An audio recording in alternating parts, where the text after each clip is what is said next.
اعوذ باللہ السمیع العلیم من الشیطان اللعین الرجیم بسم اللہ الرحمن الرحیم الحمد للہ رب العالمین والصلاة والسلام علی اشرف الانبیاء والمرسلین وخاتم النبیین بالقاسم محمد صلی اللہ علیہ وسلم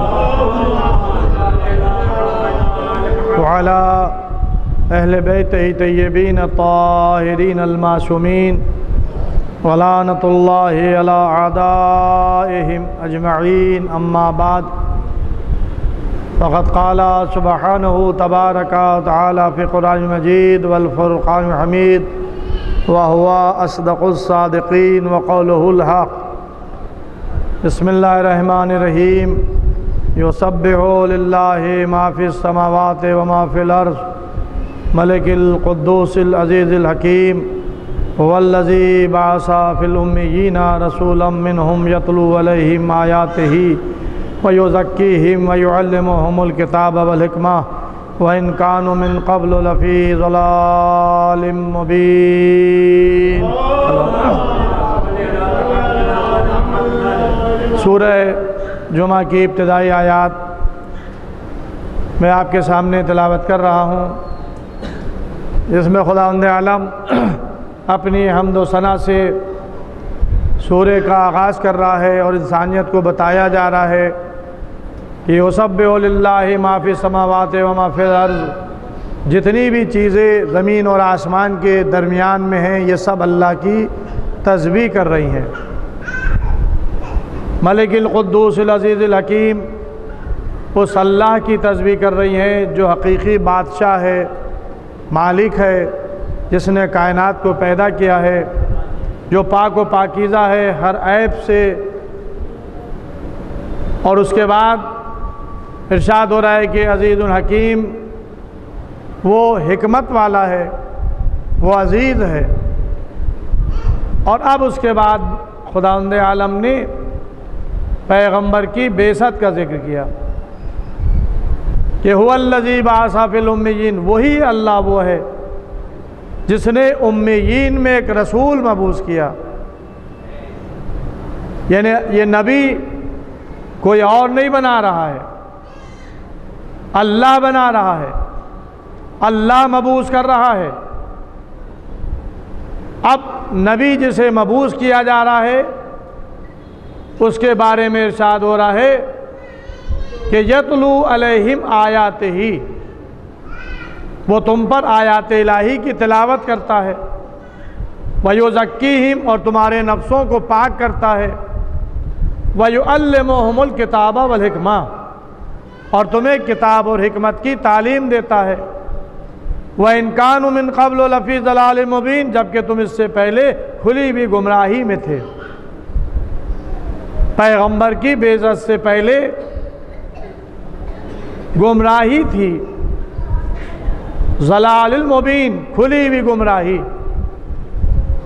ظاہر ہے کہ تاریخوں میں وہ واقعات لکھے گئے ہیں کہ کس طرح سے گمراہی میں لوگ ملوث تھے. بتوں کی پرستش کی جا رہی تھی، اپنے ہاتھ سے تراشے ہوئے لکڑی اور پتھر کے بتوں کے سامنے سر جھکایا جا رہا تھا.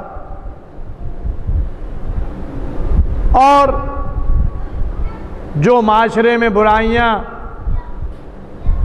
ہوتی ہیں وہ اپنے شباب پر تھیں، یہاں تک کہ پاک اور مقدس عبادت کو بھی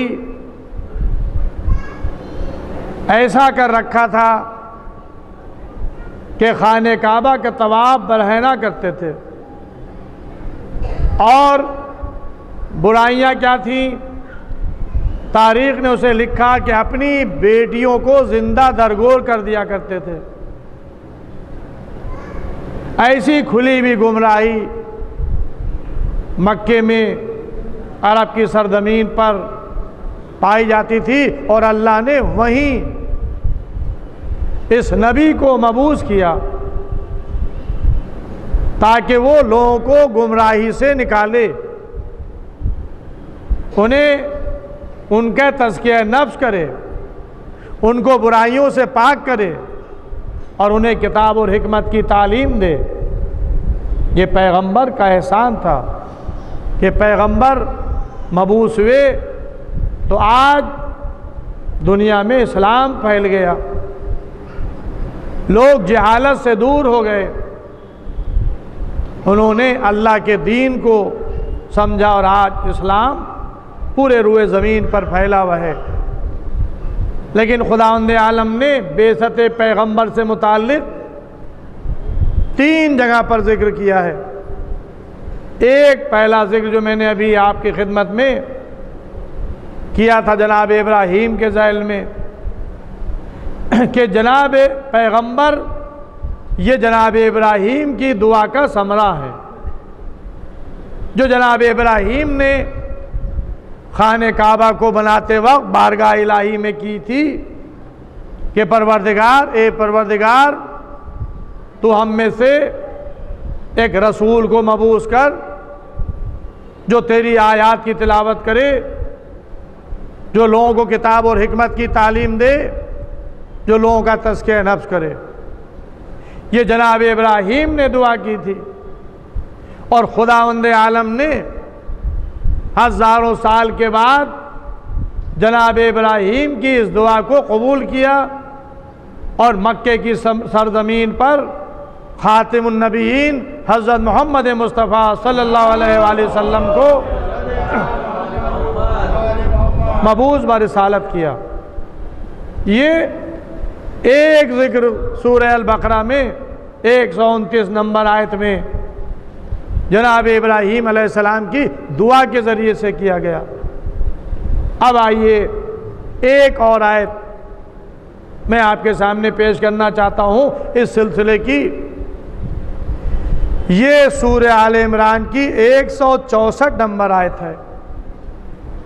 ارشاد ہو رہا ہے لقد من اللہ علی المؤمنین لقد من اللہ علی المؤمنین، یہ اللہ کا بہت بڑا احسان ہے مومنین کے اوپر،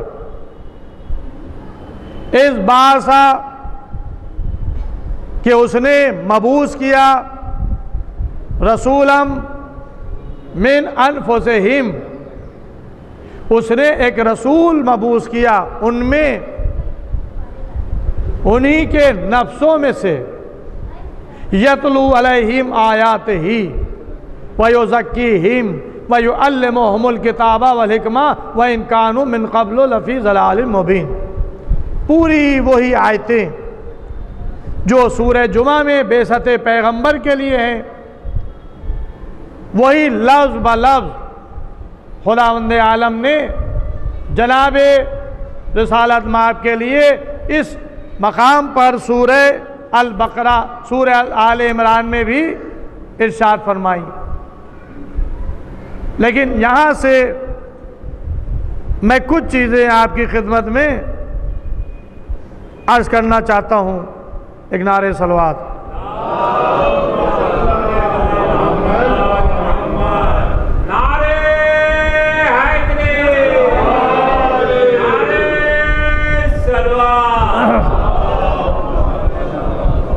یہاں پہ ایک بات، بہت بڑی بات واضح ہوتی، 2 چیزیں مجھے یہاں سے لینا ہے اس آیہ کریمہ سے۔ لقد من اللہ علی المؤمنین، یہ پہلا جملہ آیت کا اللہ پر، اللہ کا بہت بڑا احسان ہے۔ کس پر احسان ہے؟ علی المؤمنین، مومنین پر احسان ہے کہ اس نے انہی میں سے ایک رسول مبعوث کیا، من انفسہم، ان کے نفسوں میں سے۔ اور اس کے بعد پھر وہی آیت ہے جو اس سے پہلے والی آیت میں ہے۔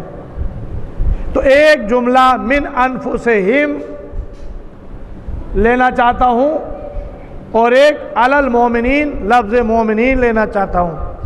ان 2 چیزوں کی وضاحت آپ کے سامنے آج کی مجلس میں کرنا چاہتا ہوں۔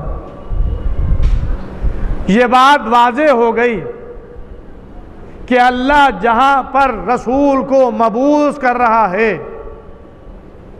جن میں مبعوث کر رہا ہے، وہ صاحبان ایمان ہیں، بت پرست نہیں ہیں، مشرک نہیں ہیں، کافر نہیں ہیں۔ یہ ضروری نہیں ہے کہ مکہ جو بت پرستی کی آماج گاہ بن گیا تھا، جہاں پر پتھر اور لکڑی کے تراشے ہوئے لا کر بت رکھ دیے گئے تھے، لوگ ان کی عبادت کر رہے تھے، تو پورا مکہ ایسا نہیں تھا۔ اکثریت مکے کی ایسی ہی تھی، جیسا کہ تاریخ نے بھی لکھا ہے۔ لیکن ایک خانوادہ مکے کی سرزمین پر ایسا بھی تھا کہ جو اللہ کو مان رہا تھا، جو رسول کو مان رہا تھا، جو قیامت کا اقرار کر رہا تھا، جو اللہ کے گھر کو اللہ کا گھر مانتا تھا، اور صاحبان ایمان تھا۔ یہ کون سا خانوادہ ہے؟ یہ خانوادہ خاص ابراہیم کا خانوادہ ہے، یہ قریش کا گھرانہ ہے، یہ اولاد ابراہیم ہے۔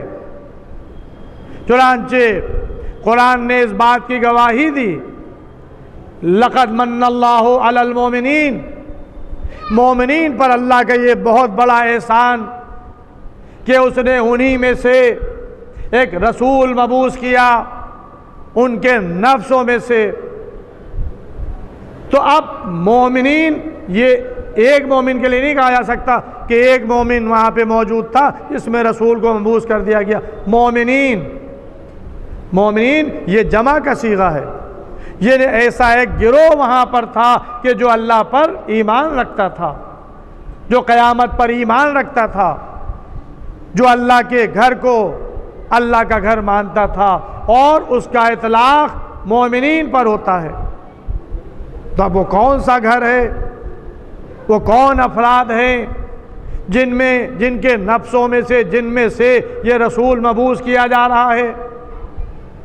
جناب عبد المطلب، ظاہر ہے کہ جناب عبد المطلب جس وقت ختمی مرتبت کی ولادت ہوئی ہے، اس وقت جناب عبد المطلب حیات تھے،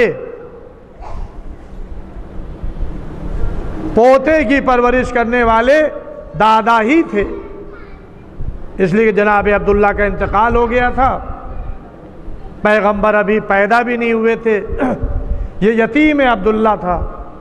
جناب عبداللہ کا یتیم، باپ کی محبت نہیں ملی، باپ کا انتقال ہو گیا، دادا نے پیغمبر اسلام کو پالا، 8 سال کے تقریباً پیغمبر اسلام ہو گئے۔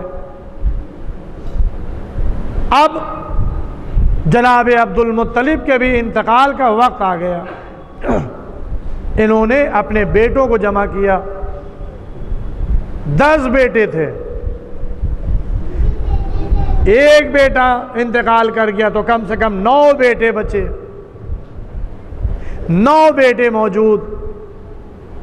عبد المطلب ان تمام بیٹوں کو جمع کرتے ہیں اور فرماتے ہیں، دیکھو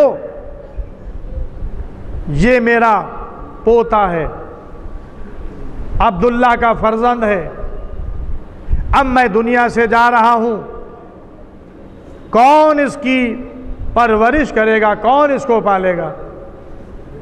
یہ سارے بیٹوں سے کہا، لیکن اب یہ اختیار کسی بیٹے کو نہیں دیا، بلکہ یہ اختیار پیغمبر ختمی مرتبت کو دیا جا رہا ہے۔ اے محمد، ان چچاؤں میں سے جس کو چاہو منتخب کر لو، جسے تم منتخب کرو گے وہ تمہیں پالے گا، وہ تمہیں اپنے پاس رکھے گا۔ اب عزیزوں، تاریخ کو اٹھا کر دیکھیں کہ پیغمبر اسلام ایک مرتبہ آگے بڑھے اور بڑھنے کے بعد جناب ابو طالب کا دامن تھام لیا، یعنی ان 9 بیٹوں میں 9 چچاؤں میں جس کا انتخاب پیغمبر کر رہے ہیں اس کا نام ہے جناب ابو طالب علیہ السلام۔ صلوات محمد۔ اب یہ کمسنی سے جناب ابو طالب کی آغوش میں پروان چڑھ رہے ہیں۔ ماں جناب آمنہ، لیکن جناب آمنہ کا بھی انتقال ہوا، تو اب کون ہے آپ کی پرورش کرنے والا؟ تو تاریخ نے لکھا کہ جناب فاطمہ بنت اسد ہے۔ 4 بیٹے ان کے، اور ایک طالب، ایک عقیل، ایک جعفر طیار اور ایک علی علیہ السلام۔ لیکن ابھی علی علیہ السلام کی ولادت نہیں ہوئی ہے، پیغمبر 8 سال کے ہیں، 22 سال کے بعد علی پیدا ہوں گے۔ جعفر کی ولادت بھی ابھی نہیں ہوئی، کیونکہ تاریخ میں ہے کہ 20 سال کا 10 سال کا فرق تھا۔ جناب جعفر موجود ہیں، عقیل موجود ہیں، طالب موجود ہیں، علی ابن ابی طالب علیہ السلام ابھی پیدا نہیں ہوئے ہیں۔ پیغمبر جب 30 سال کے ہو گئے تب علی علیہ السلام اس دنیا میں آئے۔ اب رسول خدا ابو طالب کی گود میں پرورش پا رہے ہیں، فاطمہ بنت اسد ان کی پرورش کر رہی ہے۔ کس انداز سے انہوں نے ان کی پرورش کی، پالا کہ ان کے آغوش کے پروان چڑھنے والے نبوت کے درجے پر فائز ہوئے، خاتم الانبیاء کہلائے، رحمت للعالمین کہلائے۔ اور ظاہر ہے کہ یہ ماں باپ کی پرورش ہی کا اثر ہوتا ہے۔ بچہ جب اچھے اخلاق اور کردار کا مالک بنتا ہے تو تعریف کس کی ہوتی ہے؟ ماں باپ کی ہوتی ہے کہ اس بچے کے ماں باپ کتنے اچھے ہیں جنہوں نے ان کی پرورش کی ہے۔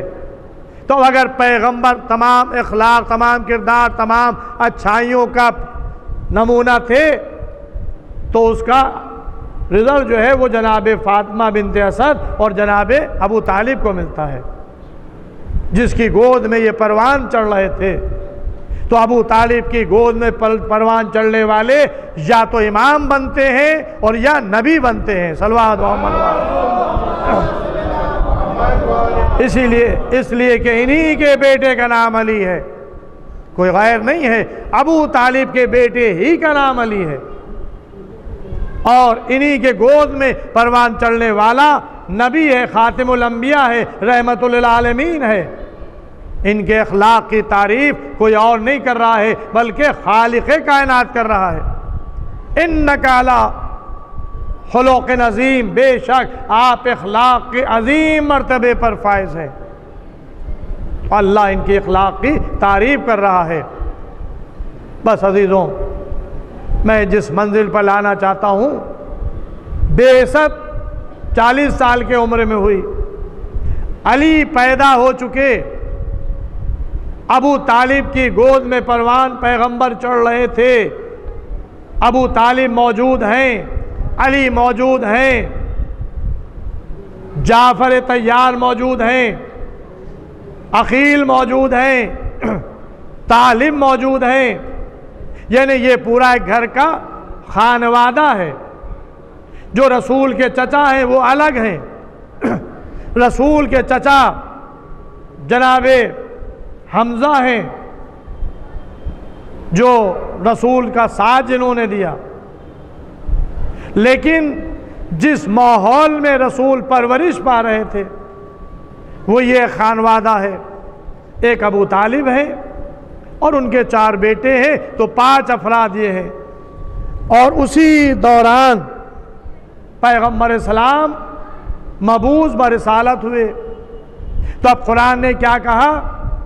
لقد من اللہ علی المؤمنین، اللہ کا سب سے بڑا احسان ہے مومنین کے اوپر کہ اس نے انہی میں سے، ان کے نفسوں میں سے ایک رسول مبعوث کیا، یتلو علیہم آیات ہی، جو آیات الہی کی تلاوت کرتا ہے، ویزکیہم، جو نفسوں کو پاک کرتا ہے، ویعلمہم الکتاب والحکمہ، اور کتاب اور حکمت کی تعلیم دیتا ہے، وَإِن كَانُوا مِن قَبْلُ لَفِي ضَلَالٍ مُبِينٍ، جو اس سے پہلے کھلی ہوئی گمراہی میں تھے۔ یعنی خداوند عالم نے بتا دیا کہ رسول جن میں سے مبعوث کیے گئے ہیں وہ خانوادہ مومنین کا خانوادہ ہے، کافرین میں کا نہیں ہے۔ اب نہ کہنا کہ ابو طالب کافر ہے، اس لیے کہ جہاں رسول مبعوث ہو رہے ہیں قدرت نے بتایا کہ وہ خانوادہ، وہ گروہ جو ہے مومنین کا گروہ ہے۔ صلوات محمد وعلیہ۔ پورا گھر، پورا خانوادہ اللہ کی نگاہ میں مومن ہے۔ لقد من اللہ علی المومنین، یہ مومنین پر اللہ کا بڑا احسان کہ اس نے انہی میں سے ایک رسول مبعوث کیا، من انفسہم۔ عزیزوں اب اس جملے کو آپ دیکھیں، من انفسہم، انہی کے نفسوں میں سے، یعنی کوئی ایسا بھی ہے کبھی یہ اس کے نفس بنتے ہیں، کبھی وہ ان کا نفس بنتا ہے۔ پیغمبر پہ آیات الہی کا نزول ہو رہا ہے، سورے نازل ہو رہے ہیں، 114 سورے نازل ہوئے، کچھ سورے مدینے میں نازل ہوئے، کچھ سورے مکے میں نازل ہوئے۔ جب پیغمبر ہجرت کر کے مکے سے مدینے چلے گئے تو وہاں سورے نازل ہوئے۔ مدینے میں نازل ہونے والے سوروں میں ایک سورہ سورہ توبہ بھی ہے، جس کو سورہ برات کہا جاتا ہے۔ یہ سورہ نازل تو مدینے میں ہوا، لیکن اس کی تبلیغ کرنا تھی مکے میں۔ حج کے موسم میں مشرکین کے درمیان جو ان سے عہد ہوا تھا، اس عہد کے مطابق ان سے بیزاری کرنا تھی، ان سے لا تعلقی کا اظہار کرنا تھا۔ تو اب مکے میں جا کر ان آیات کی تبلیغ کرنا ہے، آیات کی تلاوت کرنا ہے۔ قرآن نے کیا کہا تھا؟ یتلو علیہم آیات ہی، تم پر آیات الہی کی تلاوت کرتا ہے۔ تو یہ کام پیغمبر کا تھا کہ وہ آیات الہی کی تلاوت کریں۔ پیغمبر سوروں کو پڑھتے رہے، آیات الہی کی تلاوت کرتے رہے، لیکن ایک موقع ایسا آ رہا ہے کہ جب پیغمبر مدینے میں ہیں اور آیات الہی کی تلاوت کرنا ہے، اور ان آیات کو جا کر مشرکین کے مجمع میں سنانا ہے، ان سے برات، اظہار برات کرنا ہے، اظہار بیزاری کرنا ہے، تو یہ کام کون انجام دے؟ تاریخ نے لکھا کہ پیغمبر نے حضرت ابو بکر کو بلایا، اور بلانے کے بعد وہ آیتیں دیں کہ ان آیتوں کو لے جاؤ اور جا کر مکے میں مشرکین کے درمیان پڑھو اور ان کو یہ بتا دو۔ اب یہاں پر جو تاریخ ہے میں اس کو دہرا رہا ہوں، رسول نے یہ کام ان کے سپرد کیا۔ عزیزوں بہت بڑی بات ہے، اس لیے کہ اگر کوئی کام سپرد ہی نہ کیا جائے تو آپ فوراً یہ کہہ دیں گے میں کیا کروں، میں تو تیار تھا کام کرنے کے لیے، آپ نے خدمت کا موقع بھی دیا۔ ہمارے پتن بھائی بیٹھے ہوئے ہیں، ہمارے اور ملنے والے بیٹھے ہیں، ابھی مجھے پیاس لگے تو میں کسی غیر کو بلاؤں اور کہوں پانی لے آؤں، تو یہ مجھ سے یہی کہیں گے کہ آپ نے مجھے تو موقع دیا ہوتا، مجھے تو خدمت کا موقع دیا ہوتا، میں حاضر تھا۔ تو اب صحابہ تو بہت سے تھے، لیکن رسول ان صحابہ سے کام نہیں لیتے تھے، لہذا رسول نے اپنے صحابہ میں سے ایک صحابی سے یہ کام لینے کا ارادہ کیا، اور صرف ارادہ ہی نہیں کیا بلکہ انہیں آیتیں دے کر روانہ کر دیا، تاکہ یہ نہ کہہ سکے کہ مجھ سے کام نہیں لیا، مجھ سے آیتیں نہیں پڑھوائیں، مجھے مکے نہیں بھیجا، لہذا رسول نے چاہا کہ میں ان سے یہ کام لوں، اور اللہ نے چاہا کہ ان سے یہ کام نہ لیا جائے۔ یعنی رسول کے چاہنے سے بھی کچھ نہیں فرق پڑتا۔ رسول اگر چاہ بھی رہا ہے کہ میرا صحابی کوئی کام انجام دے دے، لیکن اللہ نہیں چاہتا کہ صحابی رسول کوئی کام انجام دے۔ قرآن کی آیتوں کے پڑھنے کا مسئلہ ہے، لیکن صحابہ کے ذریعے سے یہ کام نہیں ہو سکتا۔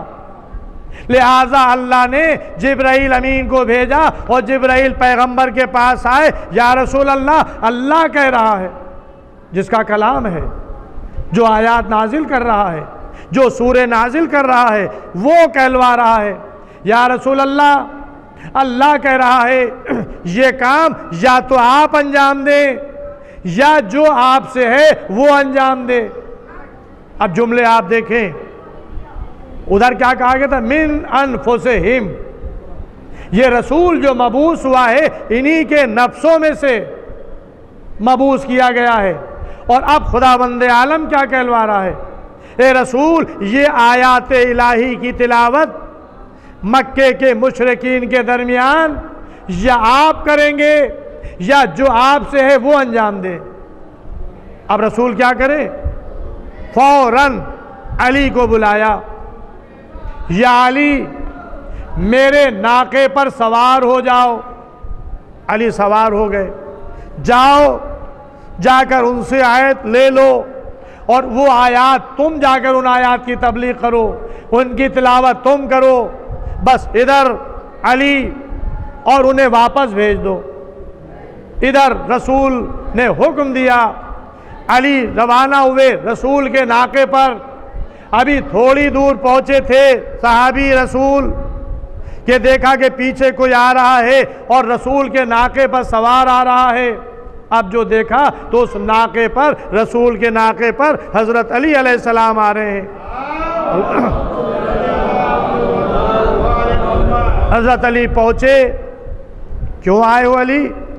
کہا کہ رسول نے ہم کو بھیجا ہے، اور وہ آیات جو تمہیں دی تھی وہ مجھے دے دو، اور دے دی گئی۔ میرے لیے کیا حکم ہے؟ تمہارے لیے حکم یہ ہے کہ تم واپس چلے جاؤ۔ ایک موقع پوری حیات رسالت میں ایک موقع ان کو ملا تھا کہ یہ آیات الہی کی تلاوت جا کر مکے میں کریں، وہ کام بھی اللہ نے ان کے ذریعے سے نہیں ہونے دیا۔ آیات واپس لے لی گئی اور علی کو بھیجا گیا۔ میں کہتا ہوں اسی لیے قرآن مجید کے اس سورے میں اللہ نے بسم اللہ کو نازل نہیں کیا۔ پورے قرآن کو اٹھا کر دیکھ لیں، 114 سوروں میں ہر سورے میں آغاز میں بسم اللہ الرحمن الرحیم ہے، بغیر بسم اللہ کے کوئی سورہ نہیں ہے۔ سورہ الحمد سے لے کر سورہ والناس تک ہر سورے میں بسم اللہ الرحمن الرحیم ہے، کیونکہ بسم اللہ سورے کا جز ہے سوائے سورہ برات کے۔ تو یہاں پر علماء نے یہی بتایا کہ کیونکہ سورہ برات یہ سورہ غضب ہے، اس میں مشرکین سے برات کا اظہار کیا گیا ہے، لہٰذا اللہ نے اس آئے رحمت کو اس سورے میں نازل نہیں کیا۔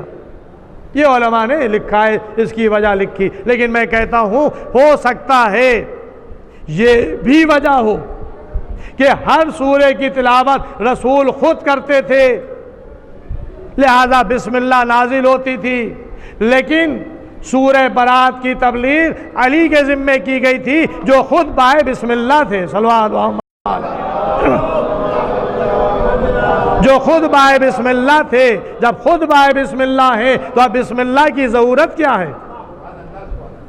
وہ آیت تھی، اور یہ مجسم تاریخ میں آپ کے سامنے ہے کہ جب ابن عباس کو مولا کائنات تفسیر قرآن کرا رہے سورہ الحمد کی، رات تمام ہو گئی لیکن سورہ الحمد کی تفسیر تمام نہیں ہوئی، اور یہاں تک کہ صبح کی سفیدی نمودار ہونے لگی۔ اس وقت مولا نے فرمایا تھا، اے ابن عباس، یہ سمجھ لو کہ جو تمام آسمانی کتابوں میں ہے وہ قرآن میں سمٹا ہوا ہے، اور جو قرآن میں ہے وہ سورہ الحمد میں ہے، اور جو سورہ الحمد میں ہے وہ بسم اللہ میں ہے، جو بسم اللہ میں ہے وہ بائے بسم اللہ میں ہے، اور بائے بسم اللہ میں جو ہے وہ بے کے نیچے جو نقطہ اس میں ہے، اور اس کے بعد فرماتے ہیں کہ انا نقطۃ التحت الباء، میں ہی وہ نقطہ ہوں جو بے کے نیچے ہے۔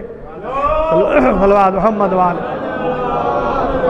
یعنی اگر بسم اللہ کا آغاز کرنا ہے تو میرے ذریعے سے کرو، اگر مجھے ہٹا دو گے تو بسم اللہ ہی نہیں ہوگی، میں ہی نقطہ ہوں۔ تو عزیزو یہ مکمل بسم اللہ تھے، لہٰذا اللہ نے سورہ برات میں بسم اللہ کو نازل ہی نہیں کیا۔ علی جا کر سورہ برات کی تلاوت کریں گے، اور مشرکین کی سے برات کا اعلان علی کے علاوہ کوئی کر بھی نہیں سکتا تھا، اس لیے کہ مشرکین کے مجمع میں جا کر کوئی مشرک جا کر برات کا اعلان نہیں کر سکتا، اس لیے کہ اگر آپ پہلے دوسرے تیسرے کی تاریخ کو آپ پڑھیں گے یہ کیا تھے تو آپ کو یہی ملے گا، یہ بھی مشرک تھے، ان کے باپ بھی مشرک تھے۔ تو جو خود مشرک رہ چکا ہو اور اس کا باپ بھی مشرک ہو، وہ جا کر مشرکین میں کیا قرآن کی آیت کی تلاوت کر سکتا ہے؟ وہ جا کر تلاوت کرے جو نہ خود مشرک ہو، نہ اس کا باپ مشرک ہو، نہ اس کا دادا مشرک ہو، یہ پورا خانوادہ ابراہیم سے جا کر ملتا ہے۔ صلوات محمد والے۔ اس لیے کہ مشرک اور کافر کہنے والے کو دنیا جسے کافر کہتی ہے، کیا اس نے یہ نہیں اعلان کیا کہ الحمدللہ رب العالمین وجعل ذریۃ ابراہیم و اسماعیل؟ دیکھو ہم اللہ کی تعریف کرتے ہیں، اس اللہ کی جو عالمین کا پروردگار ہے، اس نے ہمیں ذریت ابراہیم اور اسماعیل میں قرار دیا، تو یہ علی کے باپ ہیں جو اعلان کر رہے ہیں کہ ہم ذریت ابراہیم اور اسماعیل میں ہیں، نہ ہمارے آب و اجداد مشرک تھے، نہ ہم مشرک ہیں، نہ ہماری اولاد مشرک ہے۔ تو عزیزوں یہ ہیں وہ جن کو قرآن نے کہا کہ تم تبلیغ کرو گے یا تم سے جو ہے وہ تبلیغ کرے گا۔ جو رسول سے تھے وہ علی ابن ابی طالب علیہ السلام تھے۔ اب آئیے ایک منزل پر اور لے جانا چاہتا ہوں، وَمِنْ أَنفُسِهِمْ، ان کے نفسوں میں سے ہے جس کو اللہ نے رسول مبعوث کیا ہے۔ اب قرآن نے ایک جگہ پر اور یہی لفظ استعمال کیا، اور وہ کون سی جگہ ہے، کون سی منزل ہے؟ وہ ہے آئے مباہلہ۔ جس وقت عیسائی پیغمبر اسلام سے بحث اور مباحثہ کر رہے تھے اور پیغمبر ان پر قرآنی آیات کی تلاوت کر رہے تھے، حجت تمام کر رہے تھے، آیتیں نازل ہوتی جا رہی تھی، رسول تلاوت کرتے جا رہے تھے۔ اِنَّا مَثَلُ عیسیٰ کَمَثَلِ آدم عند اللہ، دیکھو بے شک اللہ کے نزدیک عیسیٰ کی مثال، اللہ کے نزدیک عیسیٰ کی مثال آدم جیسی ہے۔ خلقہ من تراب، جسے اللہ نے مٹی سے پیدا کیا، کن فیکون، ہو جا، آدم ہو گئے۔ یہ قرآنی آیات نازل ہو رہی تھیں، لیکن عیسائی اپنے بات پر اڑے ہوئے تھے، نہیں ہم تو عیسیٰ کو اللہ کا بیٹا ہی مانیں گے۔ آپ لاکھ دلیلیں دیتے رہے، ہم اپنی بات سے نہیں ہٹیں گے۔ تب قرآن کی آیت نازل ہوئی تھی، فَقُلْ تَعَالَوْا نَدْعُوا أَبْنَاءَنَا وَأَبْنَاءَكُمْ وَأَنفُسَنَا وَأَنفُسَكُمْ وَنِسَاءَنَا وَنِسَاءَكُمْ وَأَنفُسَنَا وَأَنفُسَكُمْ۔ اے رسول ان سے کہہ دیجئے تم پر حجت تمام ہو چکی، تم پر آیات تلاوت کی جا چکی، تم ہٹ دھرمی پر تلے ہوئے ہو، علم آ چکا۔ اب علم آنے کے بعد پھر کوئی تم سے بحث نہیں ہوگی، اب مباہلہ ہوگا، اور مباہلے میں یہ ہوگا کہ تم اپنے بیٹوں کو لاؤ گے، ہم اپنے بیٹوں کو لاتے ہیں، تم اپنی عورتوں کو لاؤ گے، ہم اپنی عورتوں کو لاتے ہیں، تم اپنے نفسوں کو لاؤ، ہم اپنے نفسوں کو لاتے ہیں۔ عزیزوں، متفق تمام تاریخیں اس بات پر متفق ہیں کہ رسول کے ساتھ کوئی صحابی میدان مباہلہ میں نہیں گیا. یا تو فاطمہ زہرا ہے نسانہ کی جگہ پر، یا ابنانہ کی جگہ پر حسنین ہیں، اور یا انفسنا کی جگہ پر علی ابن ابی طالب علیہ السلام ہیں. صلی اللہ محمد. وہاں پر کیا کہا گیا؟ میں اب اس جملے کو ایک جملے سے جوڑ رہا ہوں. لقد من اللہ علی المؤمنین، اللہ کا مومنین پر یہ احسان ہے، اذ بعث فیہم رسولا من انفسہم، کہ اللہ نے انہی میں سے ایک رسول مبعوث کیا، من انفسہم، جو ان کے نفسوں میں سے ہے. تو رسول بھی نفسوں میں سے. اب مباہلہ کے میدان میں جو جا رہا ہے رسول کے ساتھ وہ کون ہے؟ انفسنا. اپنے نفسوں کو لے کے آؤ، اب پہچانو آ کر کہ وہ کون نفسوں میں سے تھا. وہ علی ہے اور یہ رسول ہے. وہ ابو طالب ہے، یہ رسول ہے. اب ابو طالب نہیں ہے. اگر ابو طالب ہوتے تو رسول مباہلہ میں ابو طالب کو بھی لے کر چلے جاتے، اس لیے وہ ان کے نفسوں میں سے تھے. لیکن آج ابو طالب نہیں ہے مباہلہ کے میدان میں، تو ابو طالب کا بیٹا ہے جو نفس رسول کی جگہ پر جا رہا ہے. علی اس ذات کا نام ہے کہ جو کبھی بنتا ہے تو نفس اللہ بنتا ہے، اور اگر اس کے بعد بنتا ہے تو نفس رسول بنتا ہے. لیکن اللہ اسے کبھی اپنا نفس کہتا ہے اور کبھی رسول کا نفس کہتا ہے. یعنی علی کچھ اور نہیں ہے، یا تو اللہ کے نفس ہے اور یا رسول کے نفس ہے. صلوات محمد وعلی. شب ہجرت اللہ نے علی کا نفس خرید لیا، تو علی کا نفس نفس اللہ ہو گیا. اور مدینے میں مباہلہ کے میدان میں رسول کو اللہ حکم دے رہا ہے کہ وَأَنفُسَكُمْ، اپنے نفسوں کو لے کر آؤ میدان مباہلہ میں. بس عزیزوں، رسول مباہلہ میں جنہیں لے کر چلے تھے اس میں کوئی صحابی نہیں تھا. ایک بہت بڑا الزام ہے، بلکہ یوں کہا جائے القابات کو بھی غصب کیا گیا. حق خلافت تو غصب ہی ہوئی، لیکن جو رسول نے اور قرآن نے مولا کو القاب دیے تھے وہ بھی غصب کیے گئے. آج آپ کو دو ناموں میں مل جائے گا تاریخوں میں. ایک کے نام کے آگے صدیق اکبر لکھا ہوا ملے گا، ایک کے نام کے آگے آپ کو فاروق اعظم لکھا ہوا ملے گا. لیکن یہ دونوں لقب مولا کائنات کے ہیں. صدیق اکبر بھی علی کا لقب ہے اور فاروق اعظم بھی علی کا لقب ہے. اور ایک نام میں آپ کو صدیقہ لگا ہوا ملے گا، لیکن حقیقت میں صدیقہ فاطمہ زہرا کی ذات ہے. اب میں دلیل دے رہا ہوں. ہر اصل کی نقل بنتی ہے. پہلے ہوتی ہے اصل، پھر اس کی نقل بنائی جاتی ہے.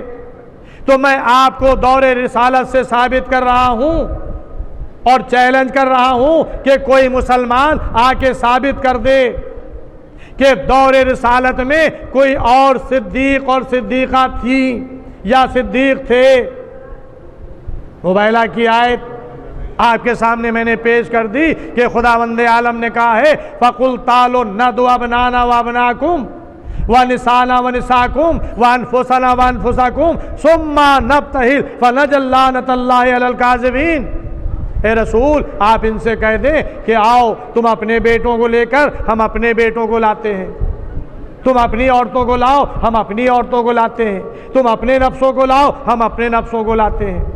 اب تاریخ کو اٹھا کر دیکھ لیں کہ رسول اس آیت کے نازل ہونے کے بعد میدان مباہلہ میں اپنے ساتھ کس کو لے کر گئے؟ رسول بیٹی کے گھر پہ آئے، حسن علیہ السلام کو لیا، حسین علیہ السلام کو لیا، فاطمہ زہرا کو لیا، علی کو لیا. 4 کے علاوہ کوئی مجھے تاریخ بتا دے کہ 5واں بھی ہے. اگر کوئی پانچواں ہے تو ایک نام ملتا ہے جناب سلمان فارسی کا۔ سلمان فارسی سے صرف رسول نے یہ کام لیا تھا، اے سلمان جاؤ اور جا کر فلاں مقام پر ایک سرخ شامیانہ لگا دو، جہاں پر ہمیں مباہلہ کرنا ہے، جہاں پہ ہمیں بد دعا کرنا ہے وہاں پر جا کر سرخ شامیانہ لگا دو۔ پوری تاریخ اور ذمہ داری سے عرض کر رہا ہوں، سلمان کے علاوہ کوئی صحابی بھی مباہلہ میں شریک نہیں ہے، کوئی ازواج مباہلہ میں شریک نہیں ہے۔ سلمان گئے، جا کر شامیانہ سرخ لگا دیا۔ رسول نکلے تو اسی شان سے نکلے جس شان سے قرآن کی آیت نازل ہوئی تھی۔ پہلے ابنانات کا فقرہ تھا تو رسول نے گود میں حسین کو لیا، حسن مجتبیٰ کی انگلی پکڑی۔ پھر فقرہ نسانہ کا تھا تو فاطمہ زہرا کو بیچ میں رکھا۔ پھر فقرہ انفسنا کا تھا، علی کو پیچھے رکھا، اور اس شان سے رسول میدان مباہلہ میں چلے۔ لوگوں نے پوچھا کہ یہ کون آ رہا ہے رسول کے ساتھ؟ تو اصحاب نے کہا کہ یہ اہل بیت رسول ہیں، یہ اہل بیت رسول ہیں۔ مباہلہ میں کام کیا تھا؟ مباہلہ میں جھوٹوں پر اللہ کی لعنت کرنا تھی۔ فَنَجْعَلْ لَعْنَةَ اللَّهِ عَلَى الْكَاذِبِينَ، یہ کام تھا، رسول کو جھوٹوں پر اللہ کی لعنت کرنا تھی۔ تو اب جھوٹوں پر اللہ کی لعنت کرنے کے لیے رسول کسے لے جائیں گے؟ سچوں کو لے جائیں گے، جن سے کبھی بھی نہ سہون نہ آمدن جھوٹ سرزد نہ ہوا ہو، انہیں لے جائیں گے۔ انہیں نہیں لے جائیں گے کہ جنہوں نے یہ کہا کہ رسول کا وارث نہ ہوتا ہے، نہ رسول کسی کو اپنا وارث بناتے ہیں۔ صدیقہ طاہرہ نے دربار خلافت میں آ کر قرآن پڑھ کر اس فقرے کی دھجیاں اڑا دیں، اور ایک نہیں کتنی دلیلیں دے دیں۔ انبیاء کے واقعات فاطمہ زہرا نے دربار خلافت میں آ کر پڑھ کے بتا دیا، دیکھو نبی وارث ہوتا بھی ہے اور نبی وارث بناتا بھی ہے۔ تو ایک جھوٹ یہ سامنے آیا، اور دوسرا جھوٹ وہ کہ رسول اپنے بات کے لیے کسی کو نائب بنا کر نہیں گئے۔ یہ دوسرا الزام صحابہ نے رسول پہ لگایا۔ تو ظاہر ہے کہ جو جھوٹ بول رہا ہو عمدن، جو رسول کی بات کو ٹھکرا رہا ہو، کیا وہ سچا ہو سکتا ہے؟ تو لہذا میدان مباہلہ میں صرف سچوں کو لے کر جانا تھا، تاکہ رسول بد دعا کریں اور یہ آمین کریں۔ اس لیے کہ اگر کوئی جھوٹا ہوتا اس مجمع میں تو وہ لعنت اسی کی طرف واپس آتی۔ اس لیے کہ جھوٹوں پر لعنت ہونا ہے، اگر خود کوئی جھوٹا ہے اور وہ لعنت جھوٹوں پر بھیج رہا ہے تو وہ لعنت اسی پر آئے گی۔ تو رسول جنہیں لے کر گئے ہیں وہ سچے ہیں، جھوٹے نہیں ہیں۔ تو اب میں پوچھنا چاہتا ہوں کہ اس دور میں، رسول کے دور میں، جب رسول مباہلہ کرنے کے لیے میدان میں گئے ہیں تو وہ صدیق کہاں تھے اور صدیقہ کہاں تھی، جنہیں آج امت صدیق کا لقب دے رہے ہیں اور صدیقہ کا لقب دے رہے ہیں؟ بس عزیزوں، جو صدیق تھے وہ علی تھے رسول کے ساتھ، جو صدیقہ تھی وہ فاطمہ زہرا تھی، رسول کے ساتھ موجود تھی۔ صلوات محمد وعلی۔ بس عزیزوں، اس سے زیادہ مجھے عرض نہیں کرنا ہے۔ پیغمبر نے ان صادقین کو لا کر میدان مباہلہ میں پہچنوایا کہ دنیا پہچان لے، صحابہ پہچان لے، مسلمان پہچان لے کہ قرآن نے جو کہا ہے کہ یا ایھا الذین آمنوا اتقوا اللہ وکونوا مع الصادقین، اے صاحبان ایمان اللہ سے ڈرو اور سچوں کے ساتھ ہو جاؤ۔ تو مجھے پہچنوانا ہے کہ سچے کون ہیں۔ یہ میدان مباہلہ میں آنے والے سچے ہیں، یہ گروہ صادقین ہے جن کے ساتھ اللہ نے ہونے کا حکم دیا تھا۔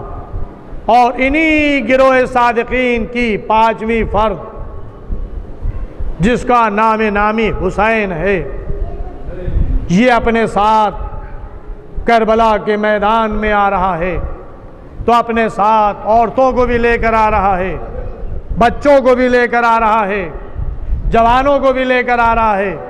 ہاں عزیزوں، کربلا میں کربلا میں حسین جس طرح سے رسول اپنے ساتھ پنجتن پاک کو لے کر گئے تھے، اسی طرح سے کربلا میں بھی ایک ایک نمائندہ تھا مباہلہ کا، رسول کا نمائندہ، ہم شکل پیغمبر علی اکبر تھے، علی کا نمائندے جناب عباس علیہ السلام تھے، فاطمہ زہرا کے نمائندے جناب زینب صلوات اللہ تھیں، جناب امام حسن علیہ السلام کا نمائندہ جناب قاسم علیہ السلام تھے، اور امام حسین اپنے ساتھ جو نمائندے کو لے کر آئے تھے، کیونکہ رسول سب سے کم سن حسین کو لے کے گئے تھے، تو حسین سب سے کم سن علی اصغر کو لے کر آئے تھے۔ وہ میدان مباہلہ تھا، اور یہ مسلمانوں کے ساتھ جنگ ہے کربلا کی، وہ عیسائیوں کی جنگ تھی، یہ مسلمانوں سے جنگ تھی جن کے ساتھ رسول کی شبیہ بھی موجود تھی، جس میں علی کی شبیہ عباس ہیں، جس میں فاطمہ زہرا کی نمائندہ جناب زینب ہیں۔ عزیزو، آج آپ حسین کو ان کے کڑی الجوان علی اکبر کا پرسہ دے رہے ہیں۔ علی اکبر 18 سال کے کڑی الجوان، ماں جناب ام لیلہ، لیکن جناب ام لیلہ ماں تھی، لیکن جناب زینب نے اس جوان کو بچپنے سے گود میں پالا تھا، پروان چڑھایا تھا، اور یہی وجہ ہے کہ جس وقت جناب علی اکبر حسین علیہ السلام کی خدمت میں آئے ہیں اور ہاتھ جوڑے ہوئے عرض کر رہے تھے، اے بابا مجھے بھی مرنے کی اجازت دیں، اے بابا مجھے بھی مرنے کی اجازت دیں، تو حسین نے کیا کہا تھا؟ اے بیٹا علی اکبر، تمہارے اوپر تمہاری ماں اور پھوپھی کا حق ہے، جاؤ پہلے ان سے اجازت لو۔ تو جناب علی اکبر خیمے میں آئے ہیں، ماں سے اجازت لی ہے، پھوپھی سے اجازت لی ہے، لیکن مجھے کوئی تاریخ یہ نہیں بتاتی کہ ماں نے علی اکبر کو کیسے اجازت دی، پھوپھی نے علی اکبر کو کیسے میدان میں جانے کی اجازت دی۔ لیکن ہاں ایک روایت ضرور ملتی ہے، اور یہ روایت 2 رخصت کے موقع پر ملتی ہے، ایک علی اکبر کی رخصت کے وقت اور ایک حسین کی رخصت کے وقت، کہ جب علی اکبر خیمے سے نکلنا چاہتے تھے تو کبھی خیمے کا پردہ اٹھتا تھا، کبھی خیمے کا پردہ گر جاتا تھا۔ علی اکبر خیمے سے نکلنا چاہتے ہیں، بیویاں اپنے حلقے میں کر لیتی ہیں، علی اکبر کو پیچھے لے جاتی ہیں، ہم شکل پیغمبر رخصت ہو رہا ہے۔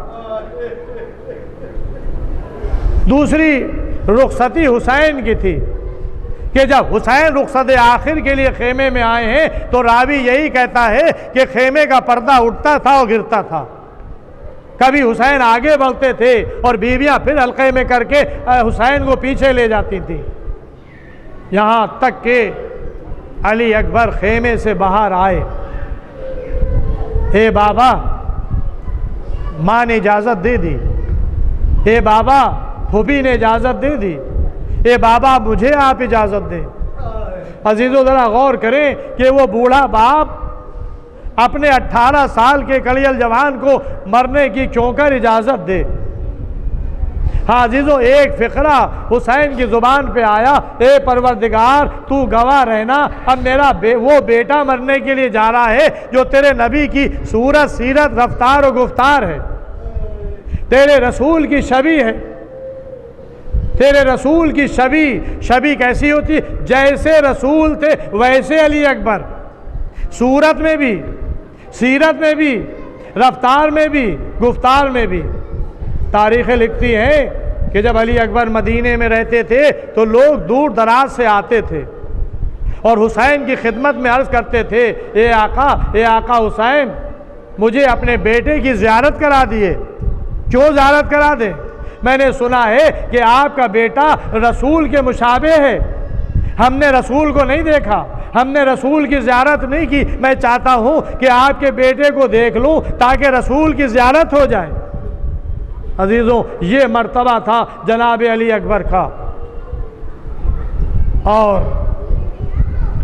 آپ کو امام نے رخصت کیا ان جملوں کے ساتھ، ان اللہ اصطفیٰ آدم نوح و آل ابراہیم و آل عمران علی العالمین ذریۃ بعضها من بعض واللہ سمیع علیم۔ یہ آیت حسین نے علی اکبر کی رخصتی کے وقت پڑھی، علی اکبر کو رخصت کر دیا، علی اکبر میدان میں چلے گئے، حسین خیمے کے دروازے پر ایک کرسی بچھا کر بیٹھ گئے۔ اب یہ بوڑھا باپ جوان کی جنگ کو دیکھ تو رہا ہے لیکن اب کھڑے ہونے کی طاقت نہیں ہے، اس لیے کہ علی عباس کے مرنے پر حسین مرثیہ پڑھ چکے کہ الان انکسر ظہری وقیل تھیلتی، اے بھیا عباس تمہارے مرنے سے حسین کی کمر ٹوٹ گئی، لہذا اب علی اکبر کی جنگ حسین دیکھ رہے ہیں لیکن بیٹھ کر دیکھ رہے ہیں۔ تاریخ لکھتی ہے کہ ادھر حسین در خیمہ پر کرسی پر بیٹھے ہوئے ہیں، ادھر ماں در خیمہ پر آ گئی ہے اور خیمے کے در پہ پس پردہ کھڑی ہو کر حسین کے چہرے کو دیکھ رہی ہے، حسین کے چہرے کو دیکھ رہی ہے کہ حسین کا بیٹا میدان میں گیا ہے، اگر بیٹے پر کوئی آنچ آئے گی تو باپ کا چہرہ ضرور متغیر ہو جائے گا، لہذا جناب ام لیلہ حسین کے چہرے کو دیکھ رہی ہیں، حسین میدان میں علی اکبر کو دیکھ رہے ہیں کہ ایک مرتبہ حسین کا چہرہ متغیر ہوا، اس لیے کہ علی اکبر کے مقابلے پر ایک نامی پہلوان آیا ہے جو سیر و سیراب ہے، علی اکبر بھوکے و پیاسے ہیں۔ جناب امام حسین نے جناب ام لیلہ سے کہا، اے لیلہ خیمے میں جاؤ اور جا کر علی اکبر کی کامیابی کے لیے دعا کرو، اس لیے کہ میرے نانا نے فرمایا ہے کہ ماں کی دعا اولاد کے حق میں جلد قبول ہوتی ہے۔ بس عزیزو ام لیلہ خیمے میں چلی گئی اور جا کر بیویوں کو آواز دی، اے رقیہ، اے سکینہ، اے ام کلثوم، اے رباب، اے ثانیہ زہرا، آئیے میں دعا کرتی ہوں، آپ آمین کہیے گا۔ سر کے بالوں کو کھول دیا، ہاتھوں کو بلند کیا، یعقوب کو یوسف سے ملانے والے میرے یوسف کو مجھ سے ملا دے۔ بس عزیزوں ادھر ماں نے دعا کی، دعا بھی تمام نہ ہونے پائی تھی کہ علی اکبر فتح ہو گئے، علی اکبر کامیاب ہو گئے، دشمن کو واصل جہنم کر دیا۔ مقاتل لکھتے ہیں کہ علی اکبر نے پہلی مرتبہ 120 دشمنوں کو قتل کیا ہے۔ جنگ کرتے کرتے علی اکبر پھر خیمے کی طرف آئے اور آ کر آقا سے 2 جملے کہے، اے بابا یہ لوہے کی گرانی، دھوپ کی تپش، لوہے کی گرانی، اے بابا پیاس مارے ڈالتی ہے، اے بابا اگر تھوڑا سا پانی مل جاتا۔ اب ذرا غور کریں، جس نے کبھی اپنے باپ سے کوئی سوال نہ کیا ہو، زندگی میں پہلی اور آخری مرتبہ حسین سے جوان بیٹا سوال کر رہا ہے پانی کا، حسین کیا جواب دیں؟ سر جھکا لیا، بیٹا علی اکبر پانی کہاں ہے؟ اے بیٹا اپنی زبان میرے دہن میں دو۔ علی اکبر نے اپنی زبان حسین کے دہن میں دی، فوراً کھینچ لی، بیٹا علی اکبر تمہاری، علی اکبر کہتے بابا آپ کی زبان تو مجھ سے زیادہ خشک ہے۔ حسین نے انگوٹھی اتاری علی اکبر کے دہن میں دی، کہا کہ جاؤ خدا حافظ، اب تمہارے جد علی تم کو حوض کوثر سے سیراب کریں گے۔ علی اکبر پھر دوبارہ میدان میں آئے، 80 دشمنوں کو قتل کیا۔ علی اکبر جنگ کرتے جا رہے ہیں، آگے بڑھتے جا رہے ہیں۔ بس عزیزو جب دشمنوں نے دیکھا کہ علی اکبر کو سامنے سے قتل نہیں کیا جا سکتا تو وہی حربہ استعمال کیا جو جنگ احد میں جناب حمزہ کے لیے استعمال ہوا تھا، کہ دور سے ایک نیزہ علی اکبر کے سینے پر مارا گیا۔ بس عزیزو ادھر نیزہ چلا، علی اکبر کے سینے میں در آیا، علی اکبر سے گھوڑے پر سنبھلا نہ گیا، لیکن تاریخوں نے لکھا کہ علی اکبر گھوڑے سے زمین پر نہیں گرے، اپنے دونوں ہاتھ راہوار کے گلے میں ڈال دیے اور ادھر آواز دی، یا ابا علیکہ منی سلام، اے بابا میرا آخری سلام قبول ہو۔ عزیزو مقاتل اٹھا کر آپ دیکھیں کہ جب کوئی شہید گھوڑے سے گرتا تھا تو وہ کہتا تھا یا آقا ہو ادرکنی، یا اماں ہو ادرکنی، یا آقا ہو ادرکنی، اے بھائی مدد کے لیے آئیے، اے ماموں مدد کے لیے آئیے، اے چچا مدد کے لیے آئیے، اے مولا مدد کے لیے آئیے۔ جو گھوڑے سے گرا اس نے حسین کو مدد کے لیے بلایا۔ یہ واحد علی اکبر ہیں کہ جو حسین کو آواز دے رہے ہیں، تو یہ نہیں کہہ رہے ہیں کہ بابا مدد کے لیے آؤ، بلکہ فرماتے ہیں یا ابتا علیکہ منی سلام، اے بابا میرا آخری سلام قبول کیجئے۔ اور ادھر آپ کا گھوڑا دشمنوں کے بیچ سے گزرا، ادھر گھوڑا گزرا، ادھر دشمنوں کی تلواریں چلی۔ اب علی اکبر جنگ نہیں کر رہے ہیں، سینے میں نیزہ لگ چکا ہے، اپنے کو گھوڑے کے اوپر گرا دیا ہے، دونوں ہاتھ علی اکبر کے گھوڑے کے گلے میں پڑے ہوئے ہیں، گھوڑا آگے بڑھ رہا ہے، دشمن کی تلواریں چل رہی ہیں۔ اب مجھے کہنے دیجئے یہ تلواریں کس پر چل رہی ہیں؟ یہ محمد رسول اللہ، رسول کی شبیہ پر تلواریں چل رہی ہیں، یہ ہم شکل پیغمبر پر تلواریں چل رہی ہیں۔ رسول کا کلمہ پڑھ رہے تھے اور رسول کی شبیہ کو تلواروں سے ٹکڑے ٹکڑے کر رہے تھے۔ اجرکم اللہ۔ عزیزوں، حسین علی اکبر کے اس سلام کے اوپر آگے بڑھے۔ علی اکبر نے مدد کے لیے نہیں بلایا تھا، جانتے تھے کہ میرا بابا اب تنہا ہے۔ جب کوئی مدد کے لیے بلاتا تھا، یا میں ہوتا تھا یا میرا چچا عباس ہوتا تھا، اب علی اکبر دیکھ رہے ہیں میرا بابا تنہا ہے، لہذا مدد کے لیے نہیں بلایا، آخری سلام کیا۔ لیکن حسین چلے یہ کہتے ہوئے چلے ادعونی یا بنیا، ادعونی یا بنیا، اے بیٹا مجھے آواز دو، اے بیٹا مجھے ندا دو، تاکہ میں تمہاری آواز کے سہارے اپنے کو تمہارے لاشے پر پہنچا دوں۔ اجرکم اللہ۔ بس عزیزوں، علی اکبر کے لاشے پر حسین نے اپنے کو پہنچایا، جوان کا سر زانو پر لے لیا۔ علی اکبر کبھی پیر پھیلاتے ہیں، کبھی سمیٹتے ہیں۔ ایک مرتبہ حسین نے جب علی اکبر کو اس طرح سے دیکھا تو سوال کیا، اے بیٹا علی اکبر، یہ سینے پر تمہارا ہاتھ کیوں ہے؟ کہا کہ بابا، اے بابا سینے میں برچھی کی ہنی ٹوٹ گئی ہے، اے بابا سینے میں درد ہو رہا ہے۔ بس حسین کیا کریں، ایک مرتبہ کھڑے ہو گئے، آستینوں کو پلٹا، نجف کا رخ کیا، آواز دی، یا علی مدد کے لیے آؤ۔ میں کہوں گا ہاں، خیبر کا در اکھاڑنا آسان تھا، لیکن جوان کے سینے سے برچھی کا پل نکالنا مشکل ہے۔ اے علی حسین کی مدد کے لیے آؤ۔ بس یا علی کہا، سینے سے برچھی کی ہنی کو نکالا، لیکن تاریخیں لکھتی ہے کہ علی اکبر کے سینے کی برچھی کے ساتھ ہنی کے ساتھ کلیجہ باہر آ گیا۔ جوان نے باپ کے سامنے دم توڑ دیا۔ عزیزوں، تاریخ میں جملے ہے کہ ایک مرتبہ حسین زمین کی طرف جھکے، دونوں ہاتھ علی اکبر کی پشت میں دیے، چاہتے تھے کہ لاشے کو اٹھائیں، لاش نہ اٹھ سکی، زمین پر رکھ دیا، بس خیمے کی طرف رخ کیا، آواز دی، اے بنی ہاشم کے بچوں آؤ، اپنے بھائی کے لاشے کو سہارا دو۔ چھوٹے چھوٹے بچے نکلے، کسی نے سر کو سنبھالا، کسی نے پیروں کو سنبھالا، کسی نے ہاتھوں کو سہارا دیا۔ لاش علی اکبر درے خیمہ پر پہنچی، سب سے پہلے چاہنے والی پھوپھی خیمے کے در پہ آ گئی، اپنے کو لاش علی اکبر پر گرا دیا۔ لیکن حسین کو یہ گوارا نہ تھا میری زندگی میں میری بہن خیمے سے باہر آئے، خیمے میں واپس کیا۔ میں کہوں گا اے آقا ذرا ہنگامے اسرا جائیے، خیموں میں آگ لگی ہے، مال و اسباب چھینا جا رہا ہے، سیدانیوں کے سروں سے چادریں چھینی جا چکی ہیں، زینب فریاد کر رہی ہے، اے بھیا مدد کے لیے آؤ، اے آقا مدد کے لیے آؤ۔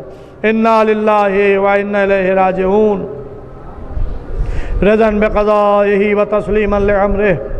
اللہم اغفر للمؤمنین والمؤمنات والمسلمین والمسلمات الاحیاء منہم والاموات، طاب بیننا و بینہم بالخیرات انک مجیب الدعوات انک علی کل شیء قدیر۔ پروردگار عالم تجھے واسطہ محمد وآل محمد علیہ السلام کا قرِ اس پر جہاں جہاں بھی شیعان حیدر کرار ماتمدار مظلوم کربلا ہیں، ان کی جان مال عزت آبرو ناموس کی حفاظت فرما۔